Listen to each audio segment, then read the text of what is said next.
Good evening. Thank you for coming. I'm Deena Woodall, the Associate Curator for Prints and Drawings at the Museum of Fine Arts, Houston here. Tonight we preview a remarkable exhibition, Michelangelo and the Vatican, Masterworks from the Museo at Real Bosco di Capodimonte in Naples. Many of the 41 works in the exhibition come from the renowned collection in Naples. And the exhibition is organized by the Museum of Fine Arts Houston with the collaboration of the Capodimonte Museum, with a few additions from the Vatican, the Metropolitan Museum of Art, the University of Chicago Library, private collections, and our own collection here at the Museum of Fine Arts. I also wish to thank the Hamill Foundation for being our lead foundation underwriter. And now it is my great pleasure to introduce my colleague, David Bomford, as our speaker to introduce this remarkable exhibition. Together, David and I have curated this exhibition and worked on it for the last 9 months, a relatively short period of time to create such an exhibition. David Bomford is the Chairman of Conservation and the Audrey Jones Beck Curator of European Art at the Museum of Fine Arts, Houston. He has been a distinguished figure in conservation for 40 years, serving as Senior Restorer at the National Gallery, London, and Secretary General of the International Institute for Conservation.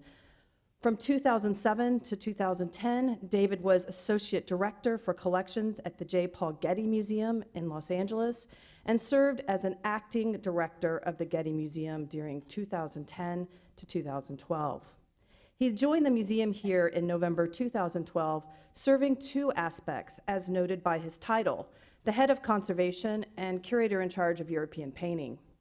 This spring, 2018, he also is the Edmund J. Safra Visiting Professor at the Center for Advanced Studies in the Visual Arts at the National Gallery in Washington, D.C., and is traveling often in between these two cities. I must also remark, it's great fun to also travel with David, as we did, traveling to Naples last summer. But now, please join me in welcoming Dr. David Bomford as our speaker to introduce you all to Michelangelo and the Vatican this evening. Thank you.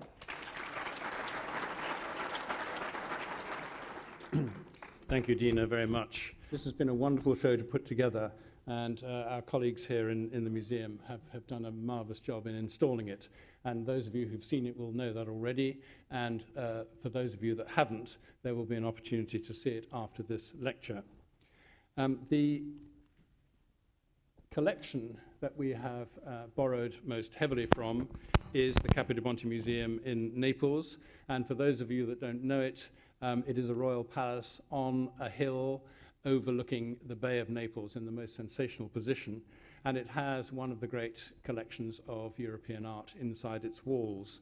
And the gallery shot below shows two of the pictures that are in the exhibition, the Titian of Pope Paul III there, and the Raphael's portrait of Pope Paul as a younger man on the right-hand wall.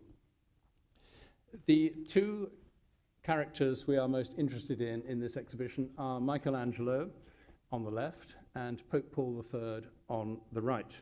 They are more or less contemporary with each other. Pope Paul was born about 7 years before Michelangelo, and Michelangelo lived on about 15 years after Pope Paul's death. But they were more or less contemporary and struck up this extraordinary relationship in Rome at the beginning of the 16th century, which led to some of the great artworks in Rome being created. What I propose to do in this lecture is to fill in some of the historical background which lies behind this extraordinary collaboration. And I'm going to have to teach you a little bit about the history of the popes, because you cannot understand art in Rome without understanding the succession of the popes. And our span of years runs from Pope Sixtus IV, which you see upper left, to Pope Paul III, lower right. And not only do I want you to memorize the popes from number 212 to 220, but I want you to look at their surnames, and that is very important.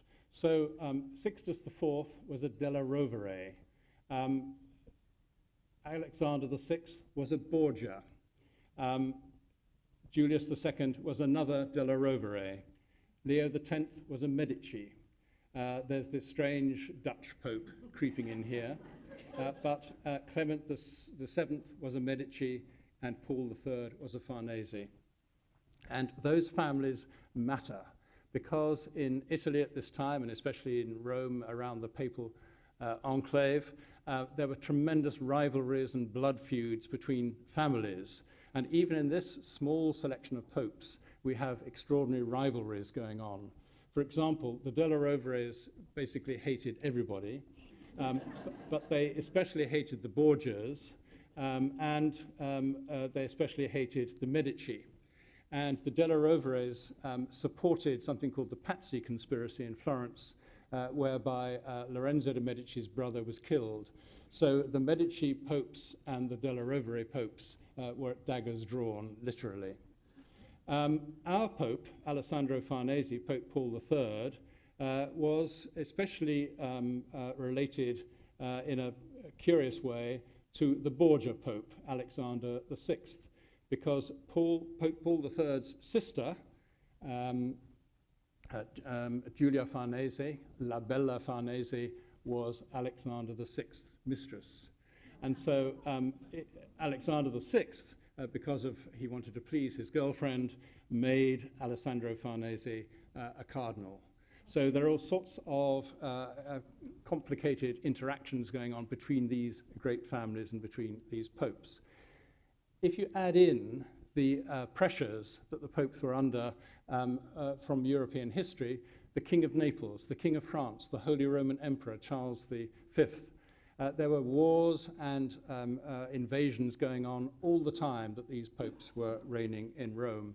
So it was a time of great tumult, great events. So let's start up here with Sixtus IV, who begins our story. And this is a wonderful painting. It was a fresco. It's been transferred to canvas by Melozzo da Forli of Sixtus IV, who we see on the right here, appointing Platina, the kneeling man, as a prefect of the Vatican Library, and it's painted in 1477. If we look a little closer, we can see that Sixtus IV is actually seen not only with the librarian, Platina, but with 4 nephews. And this was nepotism to a great extent. If we go from left to right, we have Giovanni della Rovere, one of the nephews, Girolamo Riario, and then Giuliano della Rovere, who became Julius II. So he is the nephew of Sixtus. So there are the 2 della Rovere popes, one already appointed pope and one will be appointed later. And there is another nephew there. Della Rovere means oak tree. And so everywhere you see a della Rovere pope, whether it's Sixtus or whether it's Julius II, you see oak leaves and acorns. It's a clue. And so if you see a chair with acorn finials on, you know it's probably going to be sat in by a della Rovere. Sixtus was the pope who founded the Sistine Chapel. And if we look at some views of St. Peter's Basilica in Rome, both the old basilica, which was built in the 4th century AD by the Emperor Constantine, and the newer buildings, we can see where the famous Sistine Chapel is located. So this is the old Basilica of St. Peter's. It consisted of a very simple church there with a courtyard in front and a loggia in front which was used by the Pope to bless the populace. Here is another view of it here. It's the same church with the slightly different details. But over here we have something called the Cappella Magna. It was a chapel that had been there quite a long time before Sixtus, but Sixtus rebuilt it as the Sistine Chapel in 1473 to 81. And this is what the outside of the Sistine Chapel looks like now. And if we look at St. Peter's in modern times, we can pick out the Sistine Chapel just there. So that is where it sits in relation to St. Peter's as we know it today. So that is a rather dull-looking building from the outside, which doesn't really indicate the glories that are inside it. So here is the inside of the Sistine Chapel shortly after Sixtus commissioned it and the decorations that were to go inside it. You can see that the ceiling is as yet untouched by Michelangelo's hand. It's a blue ceiling with stars, and that was how it was until Michelangelo painted the Sistine Chapel ceiling. But you can see along here, there are all sorts of scenes. On this wall, it's scenes from the life of Christ, and on this wall, it's scenes from the life of Moses. And if you look at the bottom here, there are fictive draperies hanging. These are painted, but they look as if they're actual draperies. And on the end wall here, there is a Perugino Assumption of the Virgin, which has Sixtus portrayed as the donor of the painting.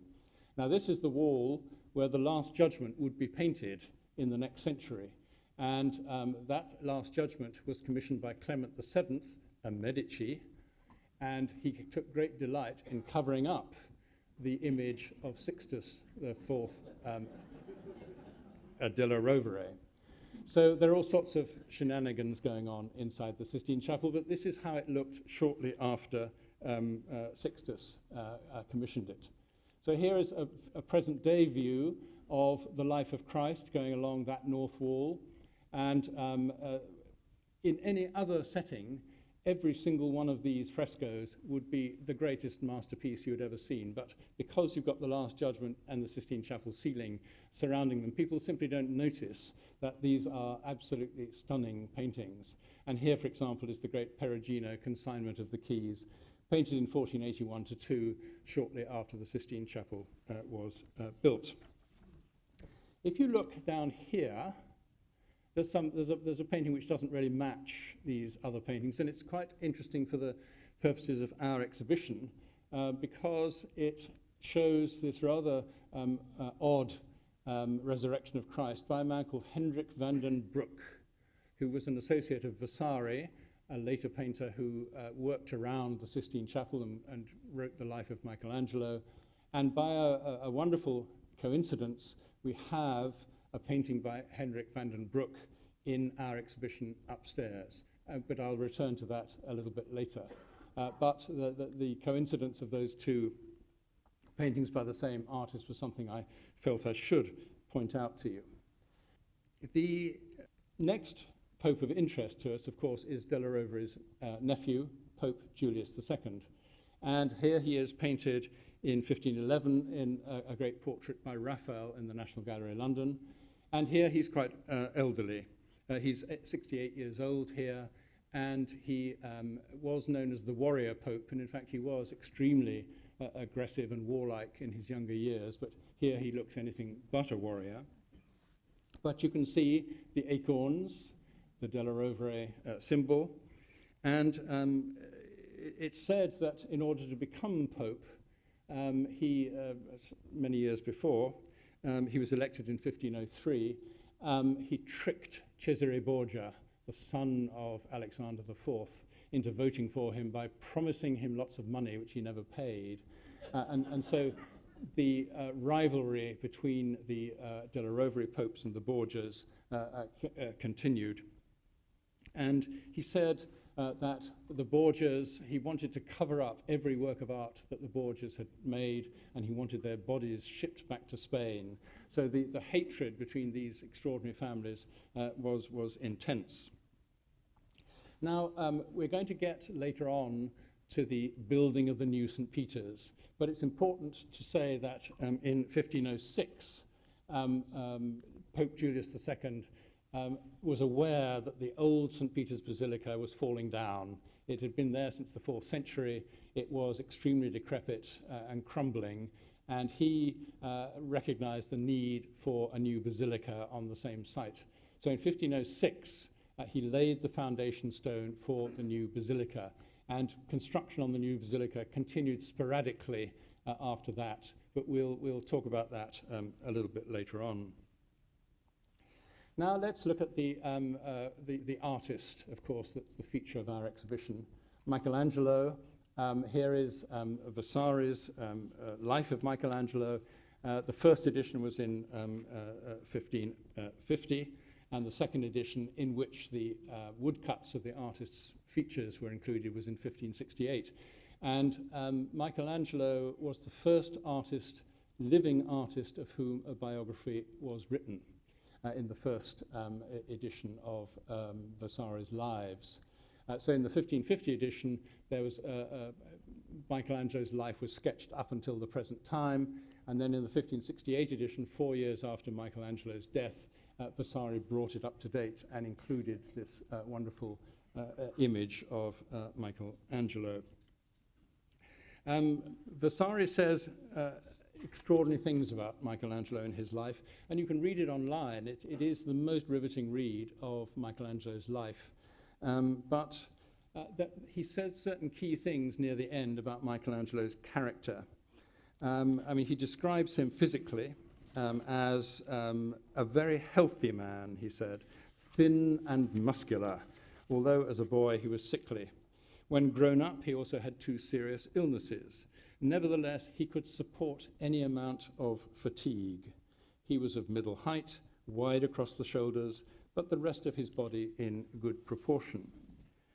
But he said something about Michelangelo's imagination, which I think is key for something we're going to mention a little bit later on. And he said Michelangelo's imagination was so perfect that, not being able to express with his hands his great and terrible conceptions, he often abandoned his works and destroyed many of them.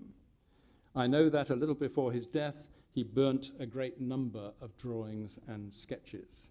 And the fact that he couldn't, or he felt he couldn't realize the great and terrible conceptions in his mind physically in marble or on in fresco, meant that he failed to finish many of his works of art, and we will see examples of that a little later on. So here is the great portrait of Michelangelo that we have in our exhibition here. The attribution is debated, and it's sometimes called Daniele da Volterra or Jacopino del Conte, who were 2 contemporary painters who are both known to have portrayed Michelangelo, and Vasari mentions both of these portraits in his Life of Michelangelo. And we don't actually know which of those artists painted this. We think it's probably one or the other. And even the curators at the Metropolitan Museum, from where this normally hangs, are in disagreement about which of these artists painted the portrait. We are calling it in the exhibition Jacopino del Conte because that is the attribution it was given in the great Michelangelo exhibition that was recently at the Metropolitan Museum. Now, it is an extraordinary painting, just of a head and a hand, riveting. Michelangelo's broken nose, his famous broken nose, which was broken in a youthful fight with a fellow apprentice in the Ghirlandaio workshop. And he was disfigured for the rest of his life with that deformity. And his left hand, Michelangelo was left-handed, but he taught himself to draw and paint with his right, because that was the way that artists were trained. But the artist of this portrait, whether consciously or not, is depicting Michelangelo's left hand, the creative hand that we know he had originally. Now, this is a very interesting portrait, and I'll just as a tiny little diversion, you can see up here there's a shape going on under the surface of the painting, which is quite mysterious, and people do notice it when they're looking very hard at this picture, and that is because there's another picture underneath. Whether it's by Daniele da Volterra or Jacopino del Conte, we don't know, but it is a Holy Family, and this is the X-ray of it, and you can see the Virgin's face, you can see St. Joseph's face, you can see the Virgin's arm coming down here, and you can see a baby sprawled over there. And if we look at an infrared image, you can see St. Joseph's face and the baby very clearly there. So this is a reused panel, and the artist has simply lightly obliterated the Holy Family underneath and has painted Michelangelo on top. Now, Michelangelo was an extraordinarily precocious artist. Even in his teens, his talent in the Ghirlandaio workshop was noticed. And Lorenzo de' Medici employed him when he was 17 to make sculptures and designs for him. So he was recognized as being a remarkable artist very early on. He traveled to Rome in the 1490s and made this sculpture. He was just 23 years old when he made this, one of the most beautiful sculptures in the world. Extraordinary. He made it for a French cardinal called Jean de Billière, for that French cardinal's funeral monument, which was elsewhere in St. Peter's. And in the 18th century, it was moved from that rather remote area of St. Peter's to the place it now occupies in the immediately on the right as you come in through the main door of St. Peter's. And it is, as you can see there, signed. It's the only signed work by Michelangelo, and it's signed, the legend has it, because Michelangelo overheard some people saying that they thought this sculpture was by somebody else.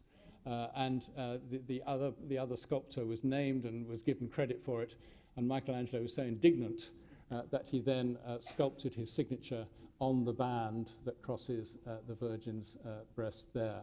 And then you can see the Michelangelo Buonarroti is written right there. But of course, for Pope Julius, when Michelangelo came back to Rome after a brief visit to Florence in 1505, he was invited back by Pope Julius to make a tomb, a sculpted tomb. And it was this tomb that was to be a huge problem for Michelangelo for the next 40 years. Because Pope Julius wanted in advance the grandest tomb ever made to be in St. Peter's with 40 sculpted figures, and it was going to be an astonishing achievement, but Michelangelo was the only person that could do it. So he came back and he started to design the tomb, and he started to make carvings for the tomb, but it rapidly got derailed by the suggestion that from Pope Julius II that Michelangelo should paint the Sistine Chapel ceiling. And so there is the Sistine Chapel ceiling. And so the Pope, in fact, allowed Michelangelo to stop work on this monumental tomb and take on the job of painting the Sistine Chapel ceiling instead. And in fact, the Pope was encouraged to do this by a fellow artist called Bramante. Bramante was a rival of Michelangelo, and Bramante encouraged the Pope to ask Michelangelo to paint the ceiling because Bramante hoped he would fail. Such was the rivalry between them. And of course, Michelangelo didn't fail at all. He succeeded triumphantly.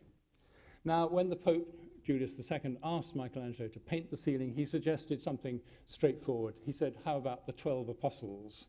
And Michelangelo said, well, no, I can actually do much better than that.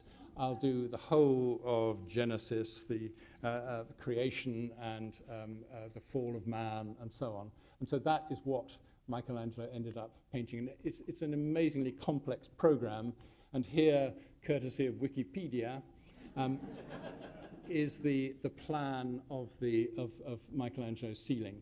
So you can see over here is the earliest scenes. God divides light from darkness, the sun and the planets, the water from the earth. God creates Adam, the famous scene that we see there, Eve.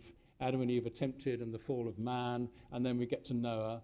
And then round the edge we have saints, we have sibyls, and in the body of the fresco we have nude men who are simply decorating the architecture.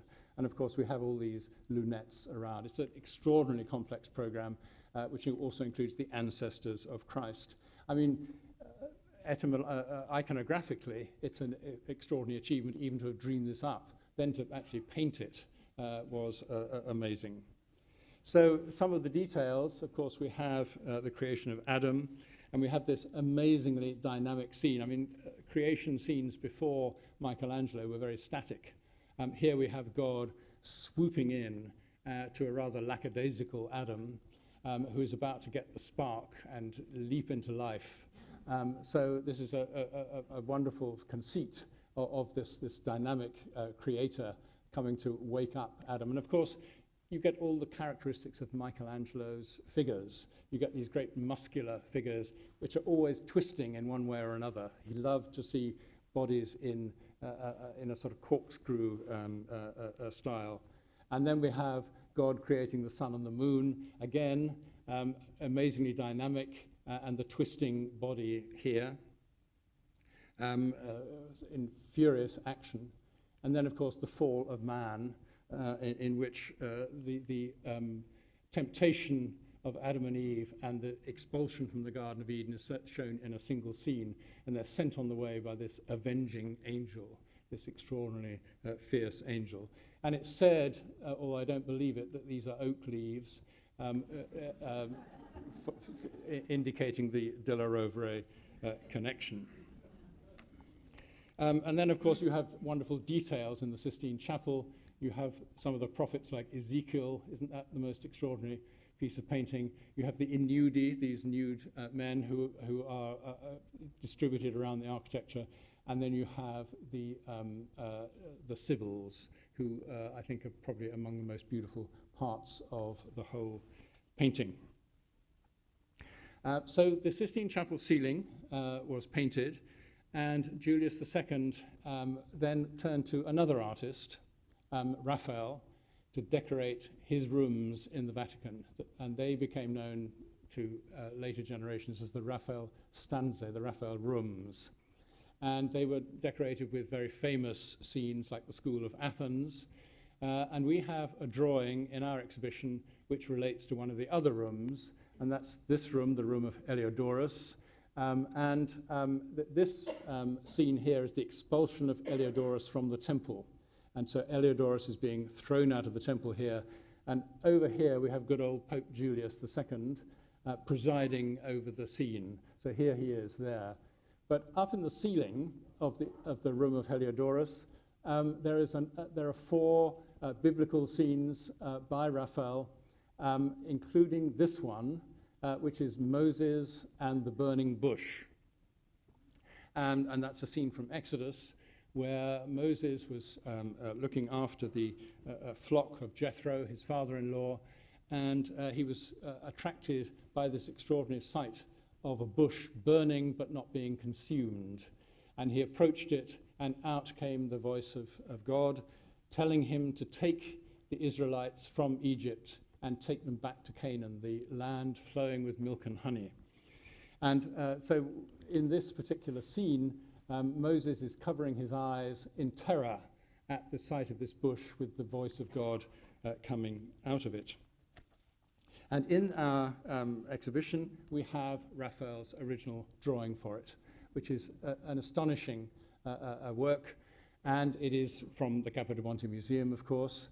And you can see just what an amazing full-size cartoon this is. And it is a cartoon for that fresco on the ceiling. It's the exact same size and was used to transfer the design from paper onto the ceiling, onto the wet plaster for the fresco. There probably would have been an intermediate piece of paper that was pricked through so that when you dusted your charcoal through the holes to transfer the design onto the ceiling itself, you didn't ruin this beautiful drawing. But we know it was pricked for transfer onto the plaster, because if you look very closely at the hand, you can see all those prick holes, prick marks, where the charcoal, which would have gone through to the second sheet of paper, and the charcoal dusted through. So it's a remarkable evidence of exactly how a cartoon was used for fresco. Now, Raphael continued to work on the stanze, and even after the death of Julius II. And the next pope, and we'll just remind ourselves where we've got to. So there's Julius II. The next pope is Leo X, a Medici pope.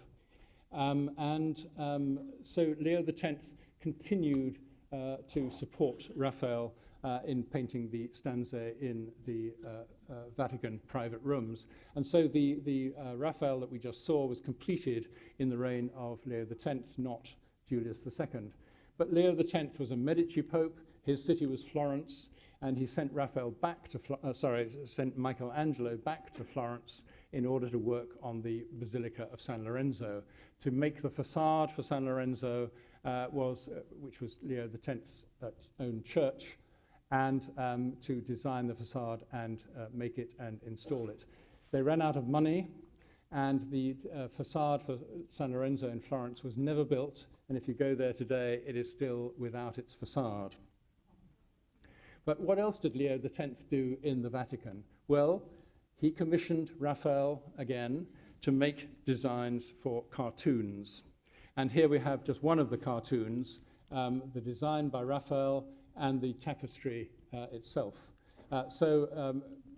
Leo wanted tapestries all around the bottom of the walls of the Sistine Chapel where those fictive draperies had been painted. And so here is just one of the cartoons, which is now in the Victoria and Albert Museum in London, and it's the miraculous draft of fishes. The cartoon and the tapestry are in reverse to each other. That's the way they're made. But you can see here that in the tapestry, Christ is wearing a red robe with a sort of pinkish reflection. Here, he's wearing a white robe with a pinkish reflection. And the reason is that in the cartoon, the red pigment has completely faded away and left just a white robe instead. Now, those tapestries were made in Brussels. The cartoons were sent by Raphael to Brussels. The cartoons were made, and they were shipped to the Vatican, and they were stolen by Napoleon. All sorts of things happened, but eventually they all came back to the Vatican, and just very occasionally, the Vatican put them out in the Sistine Chapel, just for a few weeks at a time, because they don't want them to be exposed to too much light. So here is one of those occasions when the tapestries were actually hung. Now, let's continue down our list of popes to the next Medici pope, who is Clement VII. And this is Clement VII, painted in 1531. He was pope from 1523 to 1534. And this is a portrait painted by Sebastiano del Piombo on slate, which is an extraordinary medium for a portrait to be painted on. Now, if Clement VII looks a little bit shell-shocked there, he was.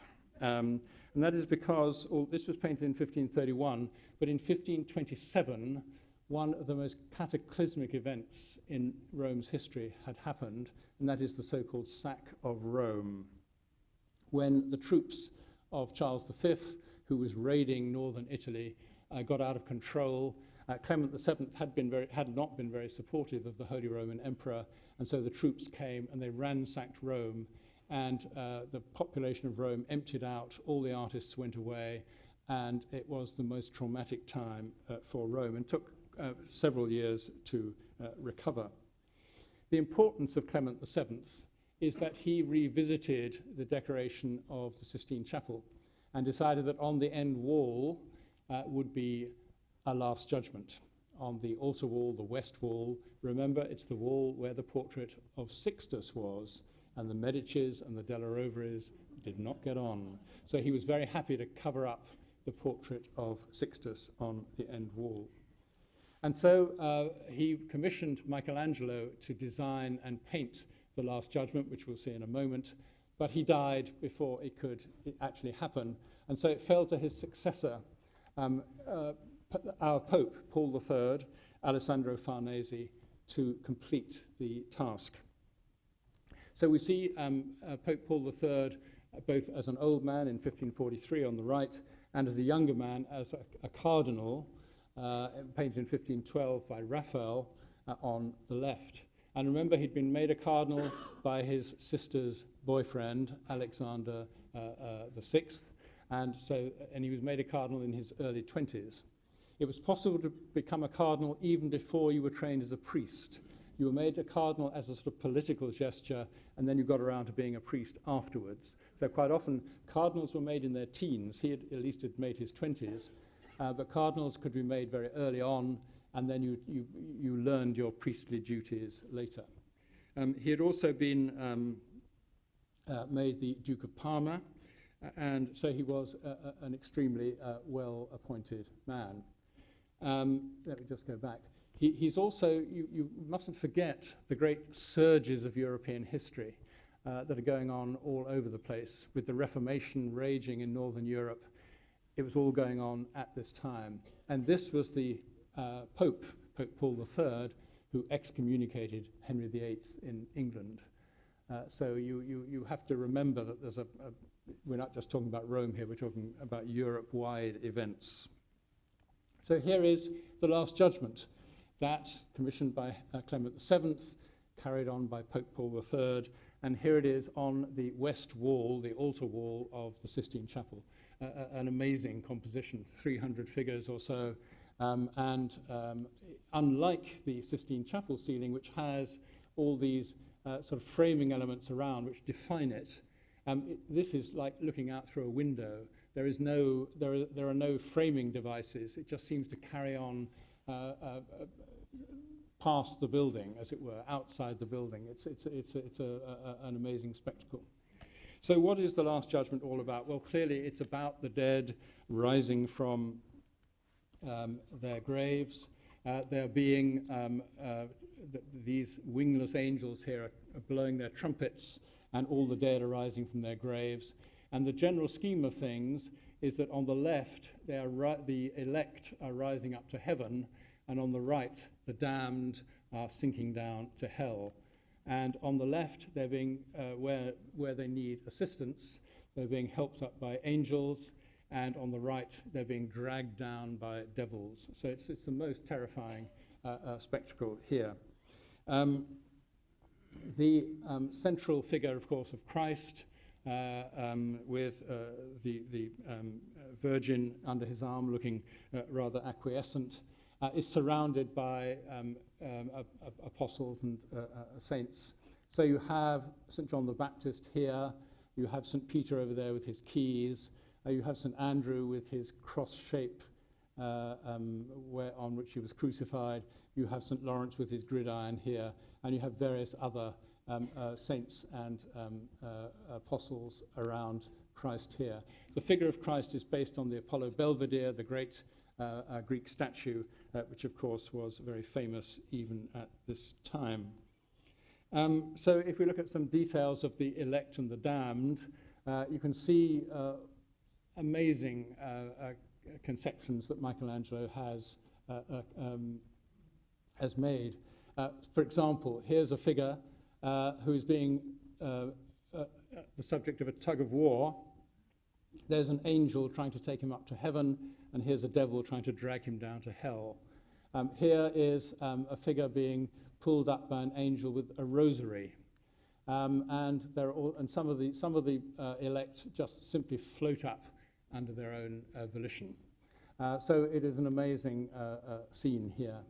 On the right, we have this poor man being dragged down to hell by devils. He's got two, he's outnumbered. And here we have another of the damned being dragged down to hell by a devil, and this angel is not helping him, he's actually beating him down because he doesn't actually deserve to rise to heaven. So in general, we suspect that everybody over on the left side of the picture is going to end up in heaven, and everybody on the right side of the picture is going to go down to hell. While Michelangelo was painting this extraordinary painting, The Last Judgment, there were complaints already as he was working on the indecency of so many nude figures and the lack of decorum of Christ, not shown, it's shown as a sort of muscular Apollo Belvedere figure. And even before Michelangelo had finished, people were coming in to look at The Last Judgment and complaining about its indecent nature. And one of the people that came in to complain was Biagio de Cesena, who was Pope Paul III's Master of Ceremonies. And he said, it's disgusting, it's disgraceful. We can't have such an obscene painting on the altar wall of the Sistine Chapel. And he complained to Pope Paul III and said, this has got to be stopped immediately. Well, Pope Paul III did not stop it. And Michelangelo got to hear of it. And he immediately included a portrait of Biagio da Cesena as a donkey. So he's got donkey ears. And this serpent is, how shall I put it delicately, biting him in the groin. So Michelangelo got his revenge. But censorship did take place. Michelangelo's work was considered indecent, and it was ordered by a later pope after Pope Paul III to cover up some of the nudity. But fortunately, before that happened, a painter called Marcello Venusti recorded the painting exactly as it had been when Michelangelo painted it. So this is as Michelangelo painted it, with none of the indecorous parts covered up. So we can actually see all these details. If we go back to in the upper part where you have the two arches, Venusti has made it rectangular and has filled it in with God the Father and a dove. And he's also corrected some of Michelangelo's slight misplacements. He's improved it. Venusti was a friend of Michelangelo. He was a collaborator of Michelangelo. And Michelangelo actually saw this painting in 1549 and approved it. So if we compare the two paintings, which of course we can do exhaustively, but we'll just take a couple of examples, we can see how the censorship of Michelangelo's painting, which happened by Daniele da Volterra in 1565, altered Michelangelo's original concept. And so essentially all of the nude figures here have strategically positioned draperies, which make them decent, which of course Venusti has recorded their original state. And if we look at some details, we can see very nice little details like this, where here's the original as recorded by Venusti, which is St. Catherine and St. Blaise. St. Catherine is highly indecent and looks rather startled at St. Blaise coming up behind her, probably slightly naughtily. So in the Daniele da Volterra censorship, Catherine is clothed by Daniele da Volterra, and St. Blaise has his head repositioned, looking away, saying, "Nothing to do with me," he's saying. So that's the sort of change that Daniele da Volterra made. Now, it wasn't just a matter of covering up. Sometimes Volterra chipped away the paint, so it's not possible before he repainted, so it's not possible to recover the painting underneath. And here is another version of the Venusti version and the Michelangelo version of St. Bartholomew. St. Bartholomew's attribute is a flayed skin, because that was his martyrdom. He was flayed alive, and the flayed skin he holds has Michelangelo's face on it, here in the Michelangelo original and here in the Venusti copy. And Venusti has also included a little portrait of Michelangelo at the bottom left of the picture, looking over this man's shoulder, who has the features of Venusti himself.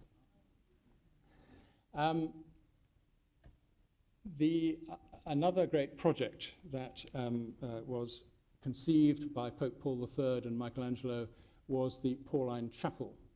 And he produced this extraordinary cartoon for two of the figures in the Pauline Chapel, which we'll see in a moment. And this is the largest surviving cartoon for a project that Michelangelo made. It's enormous. You'll see it in the exhibition. It was the working cartoon for this painting, the Crucifixion of St. Peter in the Pauline Chapel, the Pope's private chapel inside the Vatican. So you can see these two figures down here are the two figures in the drawing. And it is a miracle that this great drawing on many sheets of paper has survived to this day.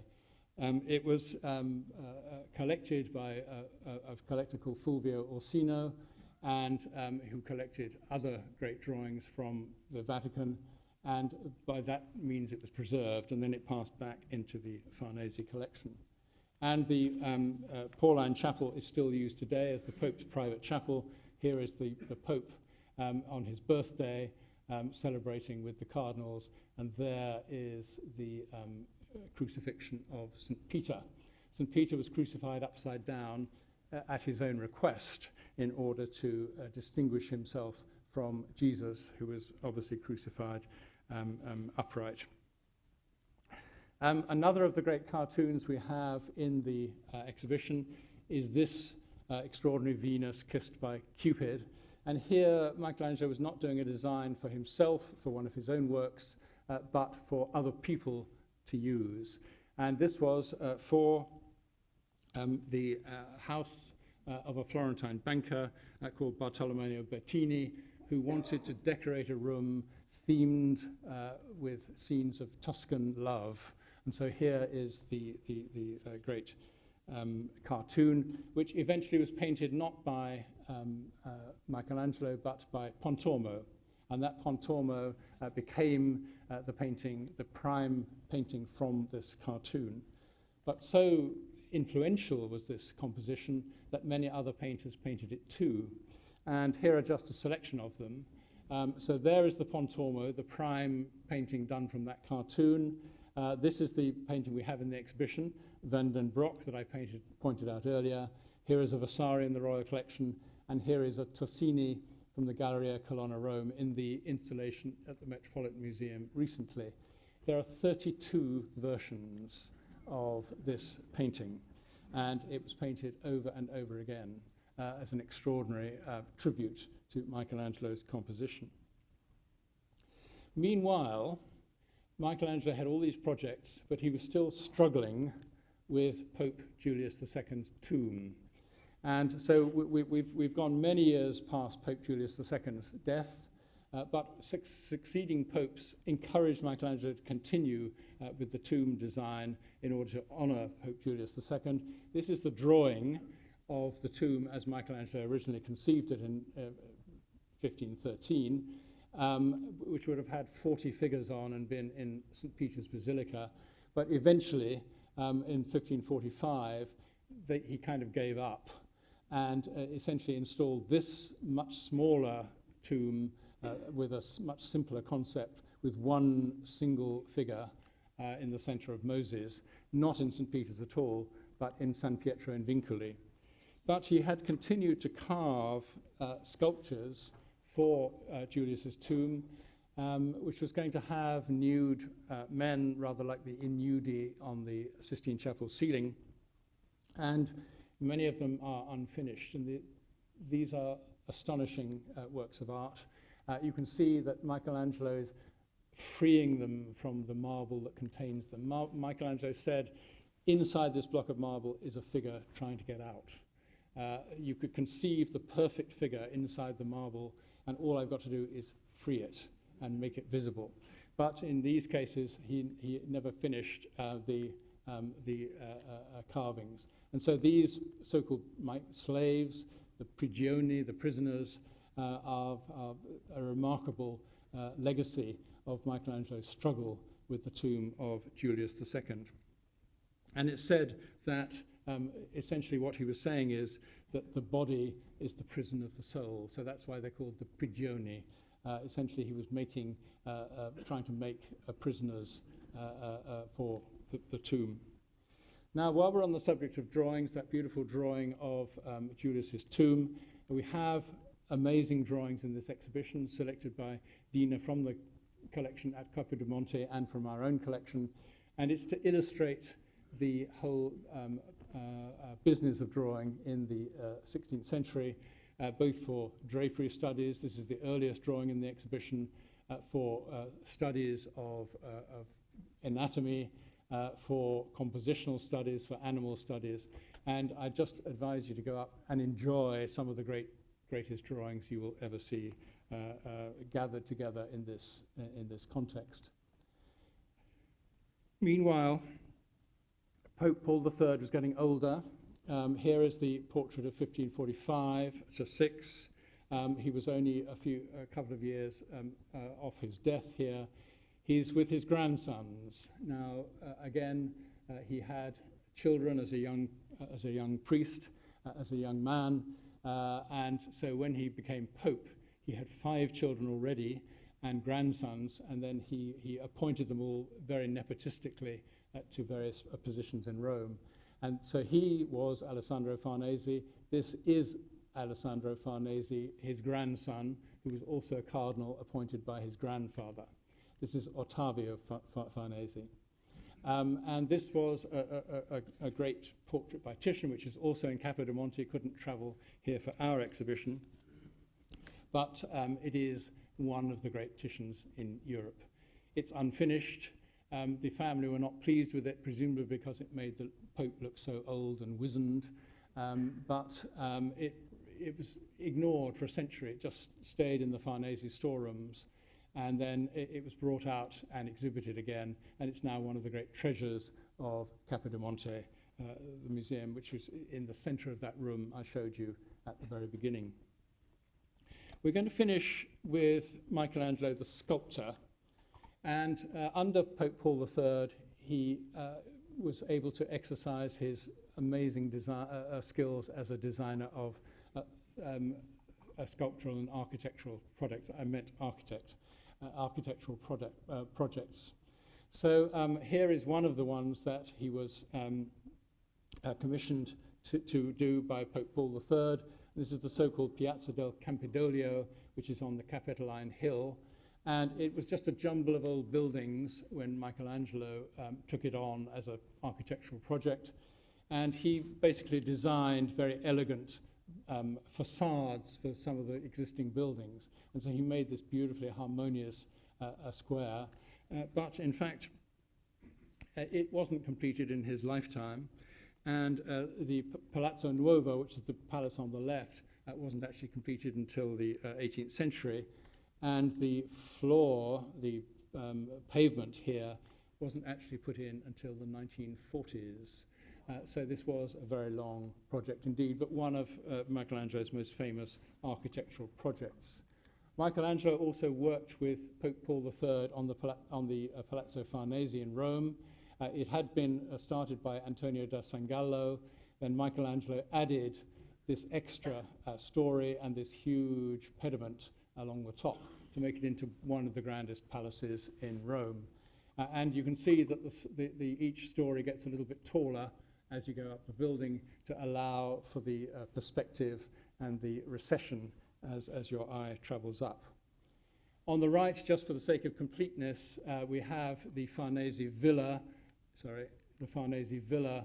in Caprarola, in which Michelangelo played no part at all, but this was a villa started by Pope Paul III as a young cardinal and continued as a great fortress, and you can see that at the bottom here, and continued by that grandson of his, Alessandro, who then built this pentagonal villa on the top. And it is one of the great glories of the country just north of Rome.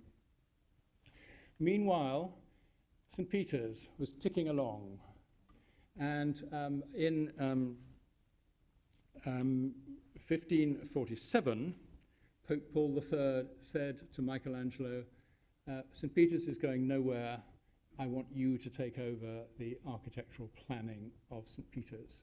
Michelangelo was very reluctant, but was in the end persuaded to do it. And so there's this wonderful 2 decades at the end of Michelangelo's life where he's just engaged on St. Peter's Basilica. And he made, with the carpenters of the Fabrica, models to envisage what some of the features of the new St. Peter's Basilica would look like. And in the exhibition, we have this extraordinary survival. this actual model made by Michelangelo's hands with the help of carpenters. And you can see how rough it is on the outside. But here is the design for that little piece of that chapel there in St. Peter's that we are looking at there. So we know that Michelangelo was making models and making drawings for St. Peter's. Now, St. Peter's then continued sporadically under Michelangelo's direction, and we have a painting by Vasari of Pope Paul III here, looking at the building of St. Peter's. There's not much happening. That's the only new bit. And the old Basilica of St. Peter's is still there in the background. It started at the West End and slowly demolished the old Basilica as the new one took its place. And so we can see here that the old Basilica started to be demolished and the new one is beginning to be built here. And, but it's after Michelangelo's death in 1564, it's more or less stopped. There was no progress at all on St. Peter's Basilica. And we have extraordinary engravings like this, which show the remains of the old Basilica. That's the loggia that the Pope blessed from. There's the facade of the old St. Peter's. Then looming behind is the new Basilica, the new dome of Michelangelo rising up. And when Michelangelo died, it had reached that level. The drum of the dome had been built, but nothing more had happened. And it remained like that for about 20 years, until the reign of the next Sixtus, when he said that this is crazy. You know, we can't just have half an old basilica and the beginnings of a new basilica. Let's please finish it. And so the architects of Giacomo della Porta and Domenico Fontana were commissioned to finish Michelangelo's dome. And so they then got from that drum stage to the final dome in 22 months. Quite extraordinary. And they finished it, and Giacomo della Porta designed this beautiful cupola on the top, which is there to this day. So Michelangelo's dome was finally realized towards the end of the 16th century.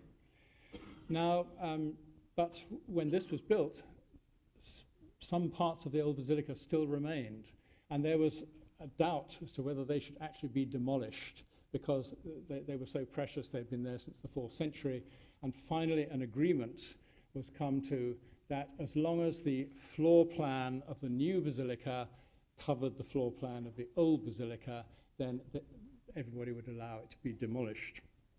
And so if you look at the various floor plans, here's the old basilica, here's Bramante's plan, which is what Julius II had been working to.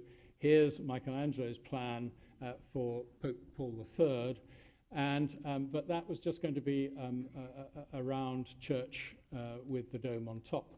And in order to cover the area of the old basilica, we had to have a nave.